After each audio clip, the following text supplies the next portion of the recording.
తాకట్లో ఉన్న మీ బంగారాన్ని విడిపించి ఆ రోజు ఆన్లైన్ రేటుకి కొంటాం. Sharma gold company. ఆంధ్రప్రదేశ్లో మద్యం కుంభకోణానికి సంబంధించి ఒక కీలక పరిణామం చోటు చేసుకుంది.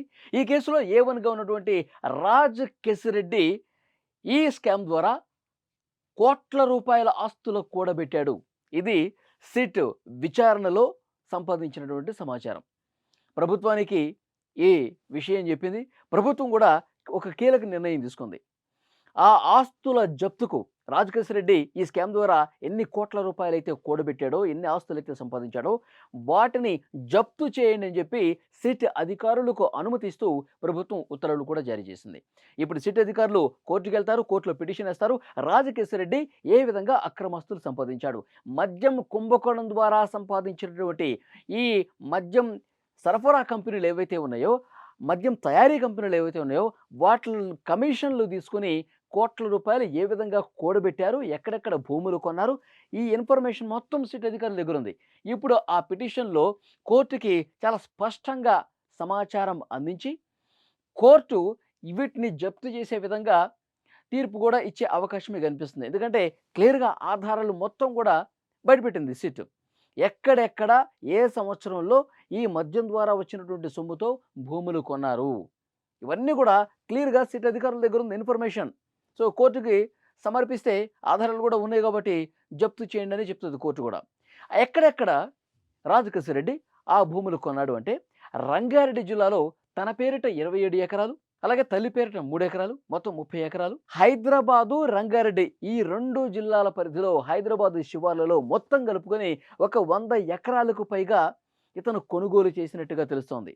ఇతని బినామీ పేర్ల మీద మరికొన్ని భూములు కూడా కొనుగోలు చేసినట్టుగా తెలుస్తోంది. సో ఇవన్నీ లెక్క మొత్తం కూడా సిట్ అధికారుల దగ్గర ఉంది. కోర్టుకి ఇచ్చేటువంటి పిటిషన్లో, కోర్టు ముందు పెట్టేటువంటి ఆధారాల్లో ఇవన్నీ చాలా స్పష్టంగా ఎక్కడ ఏ సంవత్సరం ఎంత మొత్తం కొనడం అనేది కూడా, ఎవరి పేరు మీద కొనడం అనేది కూడా క్లియర్గా ఆధారాలు ఉన్నాయి కాబట్టి వాటిని జప్తు చేసే అవకాశమే చాలా స్పష్టంగా కనిపిస్తుంది.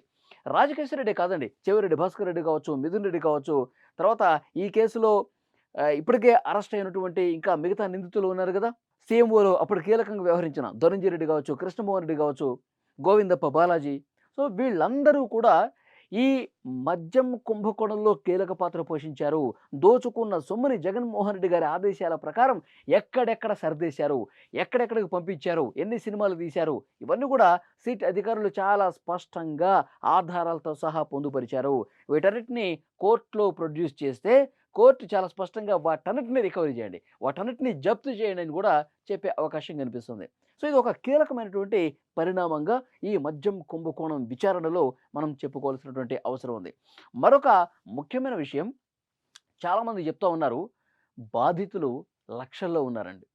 ఆంధ్రప్రదేశ్లో 2019 నుంచి 24 వరకు ఈ నాసిరకం మద్యాన్ని సేవించి చాలా దారుణమైన పరిస్థితులు ఆంధ్రప్రదేశ్ ప్రజలు చూశారు. ఎవరికైతే ఈ మద్యం సేవించే అలవాటు ఉందో ఆ మద్యాన్ని సేవించి వాళ్ళు తమ ఆరోగ్యాన్ని పూర్తిగా పోగొట్టుకునే పరిస్థితి ఉంది. మొత్తం లక్షలాదిగా ప్రజలు ఎఫెక్ట్ అయ్యారు. అంత నాసిరకం మద్యం. ఒకవైపు ఏమో వీళ్ళు మద్యం సరఫరా చేసి పూర్తిగా ప్రజల జీవితాల్ని నాశనం చేయటమే కాదు, వీళ్ళు డబ్బులు దండుకోవటమే కాదు, శవాల మీద పేలాలు ఏరుకున్నట్టుగా ఒకవైపు ప్రజలు చచ్చిపోతూ ఉన్నారు. వీళ్ళేమో వీళ్ళ సొంత ఆస్తులు పెంచుకుంటా ఉన్నారు ఈ కుంభకోణం ద్వారా. ఎంత దారుణం చూడండి. ఒక్క తూర్పుగోదావరి జిల్లాలోనే 30,000 మందికి పైగా చనిపోయారు. మొత్తం రాష్ట్ర వ్యాప్తంగా 1,00,000 మందికి పైగా ప్రాణాలు కోల్పోయిన పరిస్థితి ఉంది ఈ నాసిరకం మద్యం వల్ల. ఇది మద్యం అంటే విషం అండి. విషాన్ని ప్రజలకి పంచేసి వాళ్ళ జీవితాల్ని నాశనం చేసేసి వీళ్ళు సొమ్ము చేసుకున్నారు. ఇది తెలుస్తోంది. అయితే గత 5 సంవత్సరాల కాలంలో జగన్మోహన్ రెడ్డి గారి హయాంలో మద్యం వల్ల ఎంతమంది చనిపోయారు ఆ కుటుంబాల లిస్టు తీయాలి. మద్యం వల్ల ఎంతమంది తమ ఆరోగ్యాన్ని పోగొట్టుకొని ఇంకా కిడ్నీలు పాడైపోయి, లివర్లు పాడైపోయి ఆసుపత్రుల్లో చికిత్స పొందుతున్నటువంటి వాళ్ళు ఎవరైతే ఉన్నారో, ఇక చికిత్సకు కూడా నోచుకోకుండా ఇంకా తీవ్ర ఇబ్బందులు పడుతున్న ఫ్యామిలీస్ ఏవైతే ఉన్నాయో వాళ్ళందరికీ కూడా న్యాయం చేసే విధంగా ఈ డబ్బును ఖర్చు పెట్టాలి. వీళ్ళు దోచేసుకున్నారు కదా కోట్ల రూపాయలు. కోట్ల రూపాయలు దోచేసుకుని పెట్టుబడులు పెట్టి తమ ఆస్తులు పెంచుకున్నారు కదా, వాటిని జప్తు చేసి ఆ డబ్బుని ఏం చేయాలి? ప్రభుత్వం ఇప్పుడు ఇబ్బంది పడుతున్నటువంటి కుటుంబాలు ఏవైతే ఉన్నాయో, ఆల్రెడీ తమ కుటుంబ సభ్యుల్ని కోల్పోయినటువంటి కుటుంబాలు ఏవైతే ఉన్నాయో వాళ్ళకి నష్టపరిహారం కింద ఇవ్వాలని ఒక డిమాండ్ వస్తోంది.